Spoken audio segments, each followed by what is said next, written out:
ওকে চিনতে পেরে নিজের কাছে জোর করে টেনে নিলে রেগে গেল শুভ। হ্যাঁ বন্ধুরা, এমনটাই দেখতে পাবেন।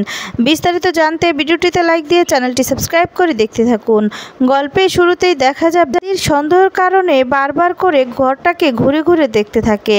আর তখন কিছু জিনিসপাতি সেগুলোর কাছে যেতে লাগলে আর তখনই শুভ সামনে গিয়ে দাঁড়ায় আর তখন বলতে থাকে, স্যার অনেক তো রাত হয়েছে, এবার আসুন আপনি। আর তারপরে দেখা যাবে শুভর দিকে এক দৃষ্টিতে তাকিয়ে থাকে আদি, আর কিছুই বলতে পারে না। এরপর এদিকে সেই মুহূর্তেই দেখা যাবে এই মুহূর্তে কারেন্ট চলে যায় আর তখনই বলতে থাকে, দাঁড়ান, এই বলে মোমবাতিগুলো জ্বালিয়ে দেয়। আর তখন পড়ে যেতে লাগলে আদিকে ধরে বলতে থাকে যে ঠিক আছেন তো আপনি। এই বলে আদি তখন শুভর হাতটা ধরে নেয় আর হাতটা ছাড়িয়ে মোমবাতিগুলো জ্বালিয়ে দিলে এরপর শুভর কাছে গিয়ে তাকিয়ে থাকে এক দৃষ্টিতে আর মনে মনে বলতে থাকে, আলির মুখের দিকে তাকালেই কেন যেন মনে হয় যে আমি ওকে অনেক চিনি আর খুব কাছের মনে হয়, কেন এমনটা লাগে। আর তখন এদিকে শুভ মনে মনে ভাবতে থাকে যে আদি, তোমাকেও যে আমি ভালোবাসি, তোমার কাছে যে আমি থাকতে চেয়েছিলাম, কিন্তু তুমি যদি আজকে এমনটা না করতে তাহলে তো আমি তোমার কাছেই থাকতাম বলো বলে খুব কষ্ট পেতে থাকে। আর তখন দেখা যাবে আদিকে যেতে বললে আদি সেখান থেকে চলে যায় আর বলতে থাকে, কেন মনে হচ্ছে যে আমি কিছু ফেলে যাচ্ছি। আলিকে দেখলেই যেন আমার মনটা কেমন যেন লাগে, মনটা আমার কেঁপে ওঠে। এই বলে তাকাতে তাকাতে সেখান থেকে চলে যায়। এরপর এদিকে দেখা যাবে শুভ হয়ে থাকলে তখন স্টেফানি দিদি চলে আসে। সে এসে বলতে থাকে যে এভাবে আর কতদিন, আর তুমি কষ্ট পেও না, দেখবে সব কিছু ঠিক হয়ে যাবে। এদিকে দেখা যাবে মোহনা খুব খুশি হয় আয়ান যে এতটা সাপোর্ট করছে তাকে, আর তখন তার ছবিগুলোই দেখতে থাকে আর বলে, সব শেষে আয়ান যে আমার হয়েছে এটাই অনেক, আমি আর কিচ্ছু চাই না। আর এদিকে দেখা যাবে রাত হতেই শুভর কিছুতেই ঘুম আসছিল না। শুভ উঠে কাঁদতে থাকে। স্টেফানি দিদি তখন দেখতে পায়। দিদি তখন বলতে থাকে যে শুভ কি হয়েছে, আমি জানি তোমার খুব খারাপ লাগছে, তুমি চিন্তা করো না, দেখবে সব কিছু ঠিক হয়ে যাবে। এরপর এদিকে আদ্রিত বলতে থাকে যে ওই ডালিকে দেখে আমার এমনটা কেন লাগে, ডালিকে দেখে মনে হয় যেন আমার শুভর সাথে কিছু কিছু ম্যাচ খায়, আর আমাকে ভালো করেই দেখতে হবে এই বিষয়টা। আর তারপর এদিকে দেখা যাবে শুভ বাড়িতে চলে আসে। সে তখন দেখতে পায় যে এদিকে মেজো কাম্মা আর ছোটো কাম্মা খুব ঝগড়া করতে থাকে রান্নার বিষয়টা নিয়ে। এদিকে তখন মেজো কাম্মা বলতে থাকে, আমাকে তুই কি পেয়েছিস, আমি কি তোর চাকরানি, তুই যা বলবি আমি তাই করে দিব তোকে, হ্যাঁ। আর তখন নিয়ে কথা শোনায় পূরবী তখন কথা শোনালে এদিকে তখন মা পূরবীকে বোঝাতে থাকে আর বলে যে আচ্ছা তুই তো জানিস যে ও রান্না করতে তেমনভাবে পারে না, তাহলে তুই একটু মানিয়ে গুছিয়ে নে না, এমন করছিস কেন। তখন মেজো কাম্মা বলে যে দিদি তুমি কি বললে, বর্দি তুমি বললে আমি রান্না করতে পারি না, আমি না এই বাড়ির জন্য অনেক কিছু করি। আর সেই মুহূর্তে সেখানে দেখা যাবে রূপক, হীরক আর আদির বাবাও চলে আসে। এসে বলে, কি হয়েছে তোমাদের এই সকাল সকাল। আর তারপর সবটা খুলে বলতে থাকে দুজনেই আর খুব কাঁদতে থাকে। আর তখনই দেখা যাবে দুজনের মধ্যে খুব ঝগড়া হয় আর কিছুতেই সহ্য করতে পারছিল না সেবন্তী, আদির বাবাও, তারা তো অস্থির হয়ে যায়। আর সেই মুহূর্তে সেখানে এদিকে শুভ মনে মনে বলতে থাকে বাড়ির পরিস্থিতিটাই পাল্টে গিয়েছে। শুভ আর কিচ্ছু করতে না পেরে শুভ সেখানে ছুটে যায় আর জোরে একটা চিৎকার করে ওঠে। আর তখন বলতে থাকে, আচ্ছা ঠিক আছে, আপনাদের রান্না নিয়ে সমস্যা তো আমি নয় রান্না করে দিচ্ছি, ঠিক আছে। তখন এই কথা শুনে তো সবাই অবাক হয়ে যায় আর বলে, না না, তোমার রান্না করার কোনো দরকার নেই, তুমি তো আগের দিন রান্না করেছিলে, কেউ তো মুখে দিতে পারেনি, তাই বলছি তুমি না রান্না করে যেও না, তোমার রান্না করতে হবে না। আর তখন এদিকে রূপকও বোঝায় যে আরে তোমরা কিছু করো, ওকে দিয়ে অন্তত রান্না করিও না, কারণ ওকে দিয়ে রান্না করালে যে আজকেও আমরা কিছু খেতে পারবো না। আর তারপর এদিকে অনেক করে বোঝানোর চেষ্টা করে শুভ, কিন্তু কেউ তো কোনো কথাই শুনতে চায় না। শুভ তখন বলে, কি দিয়ে রান্না করবে। সবটা শুনে তো সেবন্তী সহ সবাই অবাক হয়ে যায়। শুভ বলে, আচ্ছা ঠিক আছে, আমি রান্না করে দিচ্ছি। এই বলে রান্নাঘরের সামনে যায়। আর তখন শুভকে আটকানোর জন্য সেবন্তী, পূরবী, রঞ্জিনী সবাই মিলে চেষ্টা করতে থাকে আর এমনভাবে এমন কিছু করতে থাকে। শুভ বলে অন্তত কফিটা বানাই। আর তারপর দেখা যাবে সেখানে আদি চলে আসে। আদি এসে বলে যে কি হয়েছে। আর তখন আদির বাবা বলে, আসলে কি বলবো তোকে, এই বলে হাসতে থাকে আর বলে, মেয়েটার মধ্যে না অদ্ভুত কিছু আছে। মেয়েটা এতক্ষণ তো তোর মা কাকিরা অনেক ঝগড়া করছিল আর তাদেরকে এক মিনিটেই থামিয়ে দিল।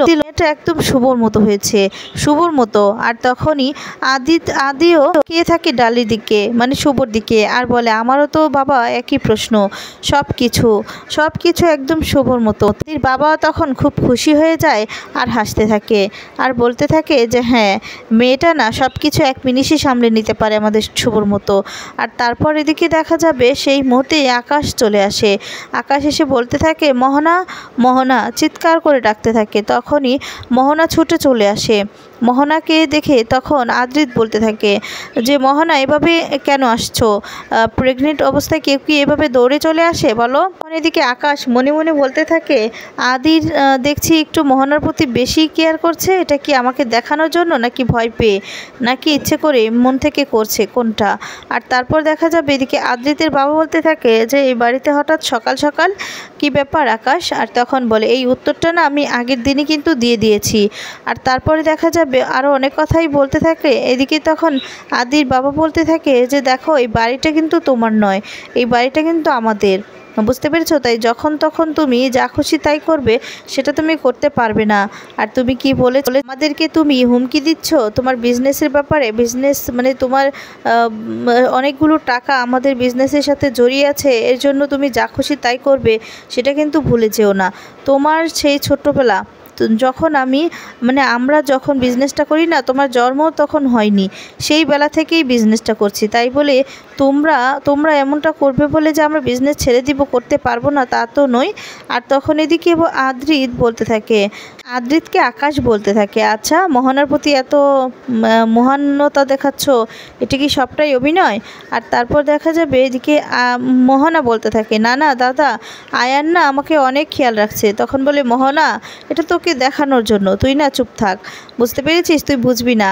আর তখন এদিকে আদ্রিতের বাবাও উচিত শিক্ষা দিয়ে দেয় আকাশকে, অনেক কথাই বলে। আর তখন আকাশ বলে আমি শুধু চাই আমার বোন যেন ভালো থাকে। আর তখন আদ্রিতের বাবা বলে দেখো, এই বাড়িটা যেহেতু আমার, তাই তুমি যখন খুশি সেটা করতে পারো না। তোমার বোন এখানে থাকছে, হ্যাঁ আমাদের একটু মহানতা হয়েছে, একটু দরদ হয়েছে, তাই থাকতে দিয়েছি, তাই বলে তুমি যা খুশি তাই করবে, তা করতে পারবে না। আর তখন আকাশ বলে আমার যা কথা আমি বলে দিয়েছি, এই বলে সেখান থেকে চলে যায়। আর তারপর দেখা যাবে রূপক হীরক বলতে থাকে যে দাদা, আকাশের সঙ্গে বোধহয় এরকমটা করা উচিত নয়, সামনাসামনি লড়াইটা করা উচিত নয়, কারণ আমাদের অনেকগুলো টাকাই কিন্তু ওদের অনেকগুলো টাকাই কিন্তু আমাদের এখানে ইনভেস্ট করা আছে। তখন বলে যা খুশি তাই করুক, হ্যাঁ তাতে আমার কিছু যায় আসে না, জন্য ওর দাদা সবসময় যে এমনটা করবে এটা তো হতে পারে না, তাই না? আরও অনেক কথা বলে। আর তখন মোহনা সেখান থেকে রেগে চলে যায়। এদিকে তখন শুভ বলতে থাকে যে মিস্টার সেনের ব্যাপারটা আমার আর সহ্য হচ্ছে না, একটু বেশি বাড়াবাড়ি করছে না, এই বলে ভাবতে থাকে সেই কথাগুলো। আর তখন আরও অনেক কথাই ভাবতে থাকে। সেই মুহূর্তেই একটা যখন মুখ দিয়ে বলে, আর তখনই পিছন থেকে আদি সবটা শুনে নেয়। শুনেই তো অবাক হয়ে যায়। আদি তখন বলে কি ধরা পড়ে গেলে তো শুভ? আর তখন তো ভয় পেয়ে যায় শুভ। তারপর বলে না না, কি শুভ, আমি তো ডালি। আর তখন বলে তুমি ডালি? তুমি আর কত মিথ্যে বলবে? হ্যাঁ, তুমি এই পর্দার আড়ালে আছো বলে যে চিনতে পারবো না তোমাকে, তা তো নয়, এসো আমার সঙ্গে এসো। এই বলে হাত ধরে টেনে নিজের ঘরে যায় আর দরজাটা লাগিয়ে দেয়। তারপর শুভর কাছাকাছি যায়, শুভকে গিয়ে জড়িয়ে ধরে আর বলে যে তুমি কেন মিথ্যে বলছো? তুমি কি ভেবেছো তুমি এই সব কিছু নকল করে ছদ্মবেশে থাকলে তোমাকে আমি চিনতে পারবো না? তুমি যে আমার শুভ, তুমি না আমার কাছে আসলেই আমার ফিলিংসই বলে দেয় যে তুমি শুভ, কাছে এলেই আমি বুঝতে পারি তুমি শুভ ছাড়া আর কেউ নয়। তুমি শুভ, তুমি কেন এমনটা করছো? আমার যে কতটা কষ্ট হচ্ছে তুমি সেটা বুঝতে পারছো না শুভ? এই বলে শুভকে নিজের কাছে টেনে নেয় আর জোরাজুরি করতে থাকে। শুভ সেটা কিছুতেই সহ্য করতে পারে না। শুভ তখন রেগে যায়, রেগে ছুটে চলে যেতে লাগে, কিন্তু যেতে পারে না, আটকে ধরে রাখে আদি। এদিকে মোহনা সেই মুহূর্তে দরজার পাশে চলে আসে আর মোহনা এসে দরজাটা খুলবে। আর এদিকে দেখা যাবে আদি জোর জবরদস্তি করতে থাকলে আর তখন ধাক্কা দিয়ে আদিকে সরিয়ে দেয়। আর তখন শুভর মাথা থেকেও আগলা চুলটা পড়ে যায়। শুভকে এই অবস্থায় দেখে চমকে যায় আদি। বন্ধুরা, আজকে ভিডিওটি